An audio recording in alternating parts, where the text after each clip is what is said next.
So when events happen like the tragic events that happened this past week, there's always a decision that a preacher like me has to make. Do we speak directly to the situation?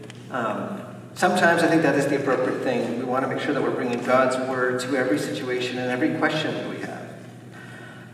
But sometimes I think the option that is also before us that can be a good choice is to move from the events of the moment, no matter how significant those events might be, and to turn our attention and find strength in what is timeless and even ancient. And I'm going to suggest that that's the path that we choose this morning. This morning, I want us to look at this ancient book that we have just read from, and to ask really a transcendent, timeless question. And that question simply is, what kind of relationship does our eternal God want us to have with him? What kind of relationship does God want us to have with him? If you think about it, that's slightly different from the question that when we talk about spirituality or religion, we often ask, where we're more prone to ask, what kind of relationship do we want with God? How can we find meaning? What is the path to being fulfilled? But if you think about it, it's kind of a narcissistic way of viewing it, right? Isn't it important to ask what God wants? Isn't it more important to ask what God wants in our relationship? What is pleasing to him? And thankfully, God doesn't leave us guessing. He speaks to us in his word, answering that very question. In fact, that is very much about what Leviticus is about. If you were here last week, you might remember that we were saying Leviticus is written to answer the question, how can a sinful person draw near the living God? So at the end of Exodus, we saw last week, you have the tabernacle that's made through Moses' hands according to God's instructions. God's glory dwells in the tabernacle, but we are told Moses cannot draw near. He cannot enter in. And we're meant to wonder, if Moses can't, how can a sinful person draw near to God?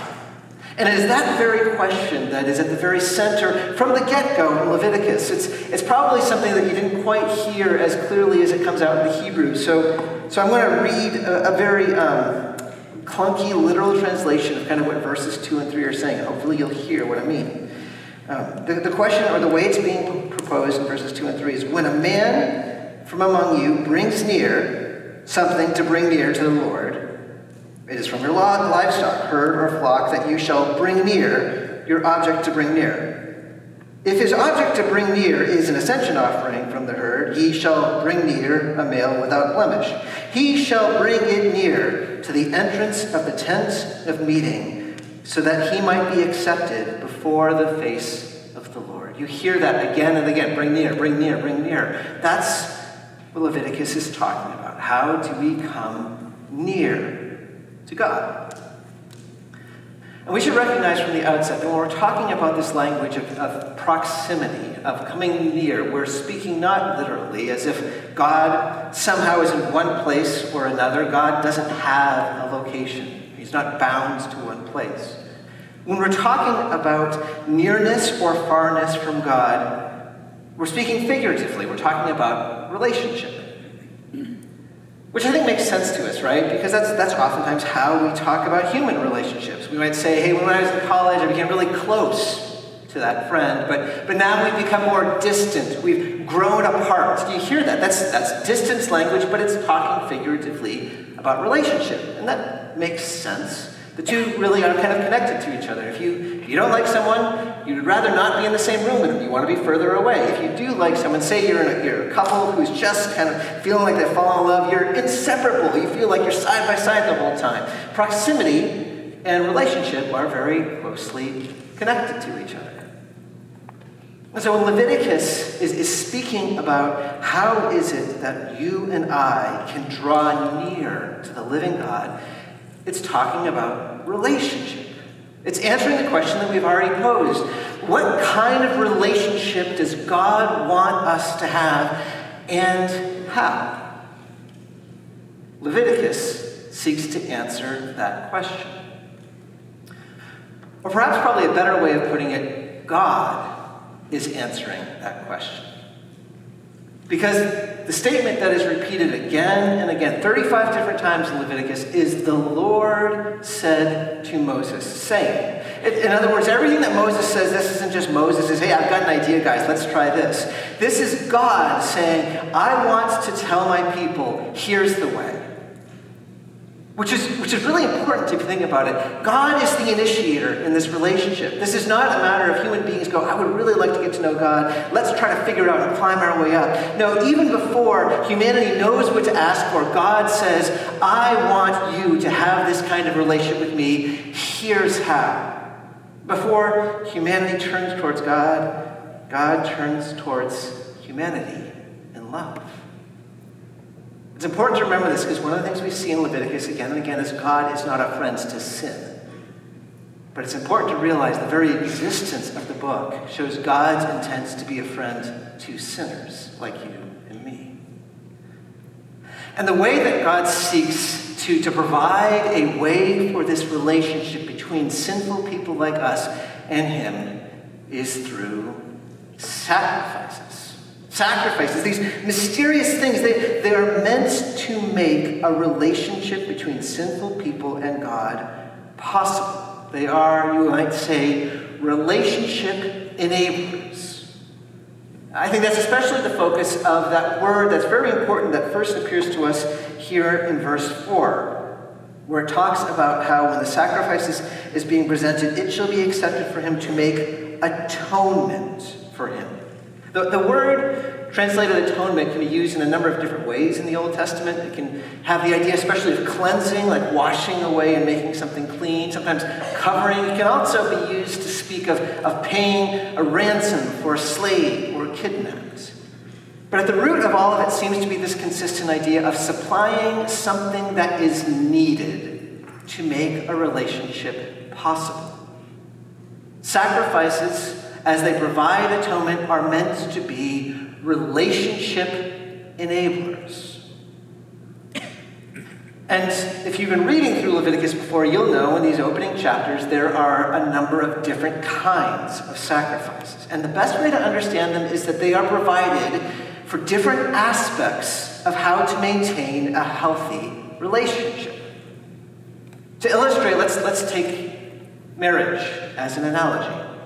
What is involved, what is necessary to make a marriage healthy? Well, in pretty much every relationship I've ever known, there are times where something will happen that will break two people apart briefly. Someone will have done something wrong. Maybe both people have done something wrong, and they're both angry with each other. And for the relationship to continue, something needs to happen to repair the relationship. Usually, it's involving both people apologizing to each other and forgiving each other. In the same way, when we get to chapters 4 and 5, we see sacrifices related to sin and guilt offerings. They are offerings meant to repair a relationship when Israel does something to break it. They're that relationship repairer. Other times in a healthy marriage, there will be times set apart that are just meant to enjoy the relationship with each other. Like a date night, where the whole point is just to have a meal and talk with each other and enjoy each other's company as kind of a celebration of the relationship you have. And that is not a bad way of thinking about what we'll see next week, the peace or the fellowship offering. The whole point of that offering was for Israel to enjoy the fact that they have fellowship with God and they are with him. But of course, marriage is not just about apologies and date nights. There is the basics, the bread and butter, the ongoing life of commitment, of committing to love each other, to be faithful to each other. And when we think about what is kind of at the very core of it, that's the right way for understanding the passage, the sacrifice, the offering that we have before us, that is identified as the burnt offering. Probably a better translation is as the ascension offering. The ascension offering is the foundational offering that's about the very heart of the relationship between God and Israel. I say it's foundational because not only is it the first one that's mentioned, but when you have the altar in the tabernacle that's used for sacrifices, its name is the altar of the ascension offering. Every morning and every night, it was the ascension offering that would be offered. When you had to repair the relationship, the sin offering would be immediately followed by the ascension offering.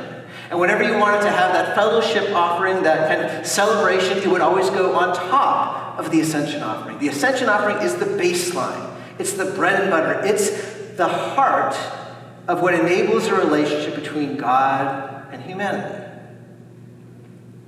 And so if we're wanting to understand what kind of relationship God wants us to have with him, we need to understand the ascension offering, because it is meant as a picture, as in some ways the essence of the relationship that humanity is supposed to have with God. And really, to understand the ascension offering, we need to kind of pay attention to three things. First, we should recognize that this ascension offering involves a representative substitute. So at the very beginning of our passage, we see that there is an animal that is involved here. And it's not just any animal. We're told the animal can't be some wild animal that just happened to come across in the woods. The animal has to come from the herd. It has to belong to them. There's a connection with them that's important. And that connection gets even strengthened more when we see what happens as they enter into the tabernacle courts. We see that it's supposed to be in verse 4 that he shall lay his hand on the head of the burnt offering. And it's not even just laying hand. The idea is kind of leaning upon, pressing upon, making that animal what supports you. And the idea here is there's a kind of transfer, a connection that's being made, where there's a sense where as they're doing that, they're saying, this animal is me. It represents the worshiper, or sometimes if it's offered on behalf of the people, the worshipers. This animal is us. And it's not just this animal is me, but it's kind of a version of me. Because do you notice that the animal is supposed to be without blemish? It says in verse 3. It's symbolically blameless, faultless.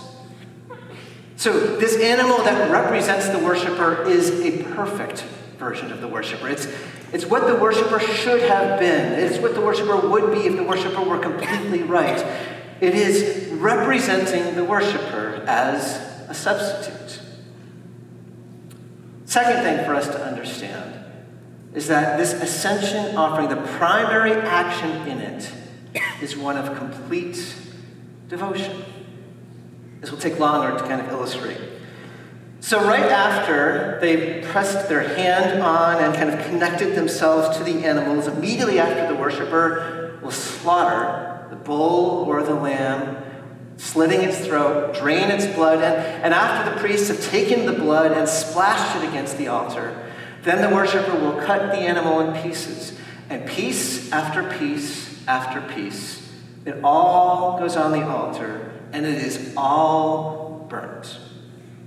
And it's that allness, that entirety, that is the central distinguishing factor of the ascension offering. You see that in verse 9, where it's emphasized, and the priest shall burn all of it on the altar as a burnt offering.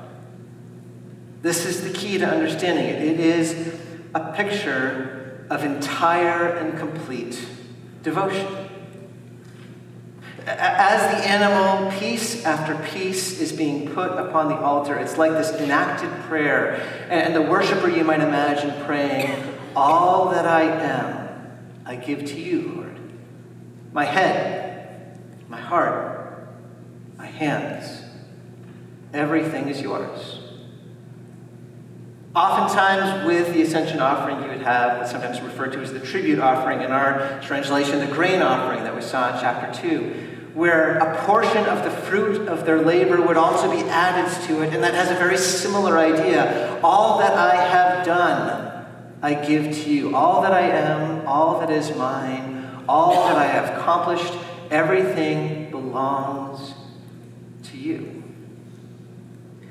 This, we are meant to see, is the heart of the relationship that we are meant to have with God.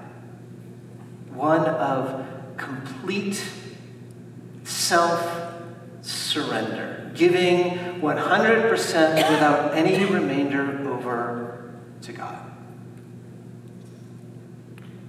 It's something that I think doesn't come naturally to us because sin has confused us, right? Sin has created in us a tendency of fear and self-protection, where we want to kind of hold on to control, we want to hold on to mastery of ourselves. It doesn't work. It doesn't help us because that is not how we were meant to be. We were meant to be those who love. We're meant to be those who give of ourselves. And so when we try to protect, it just hardens us and our soul slowly shrivels and dies. And so intuitively we recognize that. And so we seek to give ourselves, but in our sin we almost always give ourselves to the wrong things. We give ourselves to ambition, to fame, to wealth, and it just takes and takes and takes and leaves us empty. Or we give ourselves to other people, and though it is a good thing to love, the people we love were never meant to be our everything. And when we put all of the pressure on our lives, on that relationship crumbles. There's only one who is worthy of us giving everything to, and that is the eternal Creator who stands at the center of the universe, who made us. He alone is the one worthy of our complete self-giving and self-surrender. And we will not be integrated, we will not be whole until we are able to give ourselves entirely to Him. You see, God doesn't say, this is the relationship I need to have with you because God needs it. It's not like God is somehow lacking and it's like, oh man, I won't be happy until they give themselves to me. God is supremely happy. God is not a black hole of need where He's just taking and taking. He is the fountain of life. He calls us to self-surrender because He loves us. Because He knows that is the only way you and I will be joyful and complete. Because as we give ourselves to the one who Himself is the source of all things, we find ourselves and we become fuller and more whole. And this is what we are meant to understand is the relationship with God that we were meant for. Romans 12, which we quoted earlier on in the service, speaks of us to offer our bodies as a living sacrifice. And Paul is using the language of the ascension offering. This is the relationship. This is the healthy relationship that you need, that you long for. This is the relationship that God desires to have with you. This is the relationship that is pleasing to God. That is actually the third part that we're supposed to understand with the ascension offering, the outcome, that God welcomes and delights in the ascension offering. So we've already said a couple times that this is, the better translation is that this is an ascension offering, because the word oftentimes translated burnt offering literally has the idea of to bring up. It's the idea of burning so that it becomes like smoke and it rises. Similarly, in verse 9, when it uses one time, it talks about burnt offering, that's a different word, but the same basic idea. It's the idea of transforming something into smoke. And that is core to what we're supposed to understand the ascension offering is about. What we're supposed to see is that when this complete surrender takes place, the animal that represents the worshiper, again, is transformed by divine fire, transformed into smoke so that now it's rising upwards into the presence of God. Complete dedication enables the representative of us, the representative of the worshiper, to come into God's presence. This is the answer to the question, how does one enter God's presence? Here we see the smoke entering the presence of God. And what else do we see? It says it is a pleasing aroma to God. He delights in this act of self-giving. So if you are a worshiper and you have been engaging in this, you are meant to see this and understand that as you give this animal, and in this animal you're also praying, Lord, I give myself to you. As you see this animal being changed and being brought upwards towards the presence of God, you are supposed to remember God's promise that this is a pleasing aroma to Him. And you sense in some way that this representative who represents you is pleasing God. That this giving of self, not on your own, but through this animal, is welcomed by God, and you leave the tabernacle knowing in some real way you have a place with God. At the same time, though, if you were a worshiper at that time, you would recognize that you don't yet truly, fully, completely have a place with God. You're not allowed inside the tabernacle. And what's more, the fact that this has to happen again and again and again and again, morning and night, is a reminder to you that whatever is taking place through this ascension offering is not enough. It's insufficient. Because these sacrifices that God gave were meant as a stopgap. They were meant as a preparation. They were meant to prepare God's people to long for and wait for the deeper and greater atonement that God would one day bring. As we said last week, these sacrifices were meant to train people to long for and to wait for Jesus. Because if you think about what we've just been saying about the ascension offering, everything about it perfectly points to Jesus, right? I mean, Jesus came to be our representative substitute. He became one of us, took on human flesh, born of a Virgin Mary, born to be one of us. He identified with his people, being baptized alongside, saying, I am one with the sinners. And he too is blameless in a way that we are not. The perfect version of what we should be, in every way obeying the Father. He is the perfect representative substitute. And he, in every way, perfectly gave himself in utter, complete devotion. All of his life, from his birth to his death, was this extended prayer saying, all that I am and all that is mine belongs to you, Father, even unto death on the cross.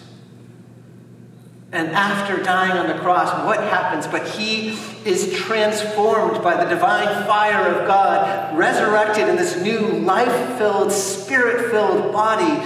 And like smoke that moves to heaven, he and his body ascends into the presence of the Father, who welcomes him with delight. You see it all. And he does that as our atoning sacrifice. He does that to enable us to have the relationship with God that we are meant to have.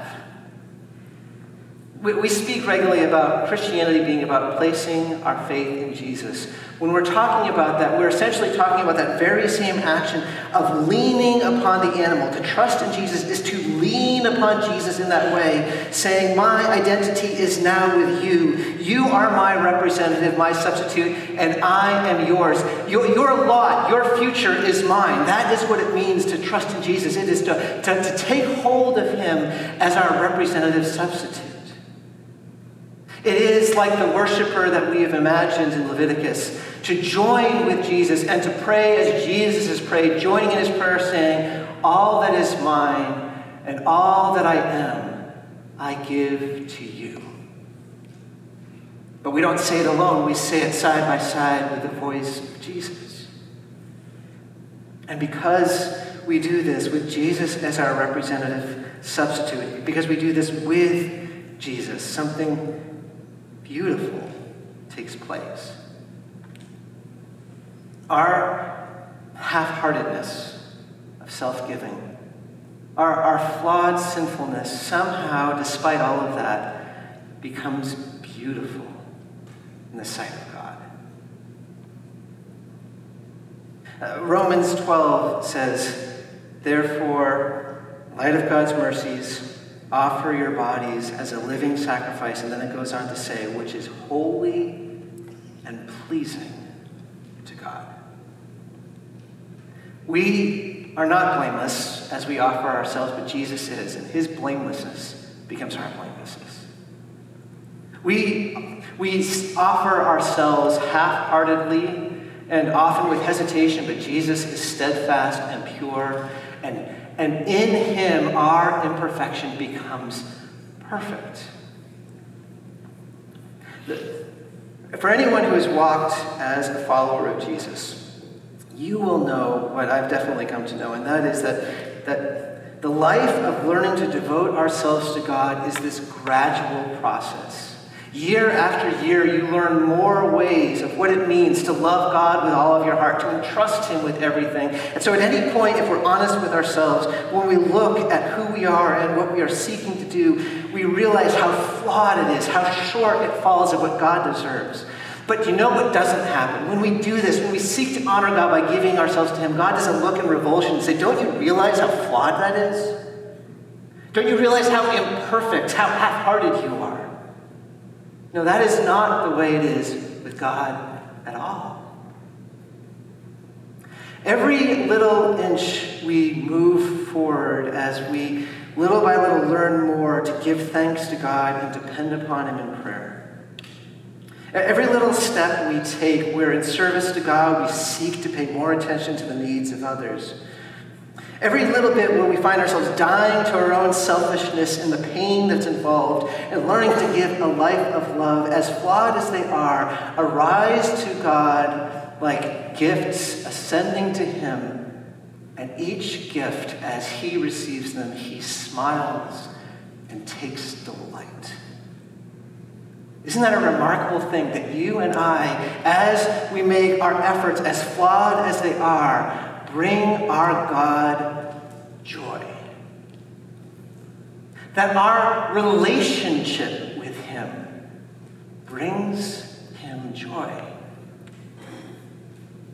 That you, if you are a believer in Jesus, bring him pleasure. Because you see, Jesus is the one who atones for us. He is the one who enables our relationship with him, with God. He is the one who is our ascension offering. So in him we are complete before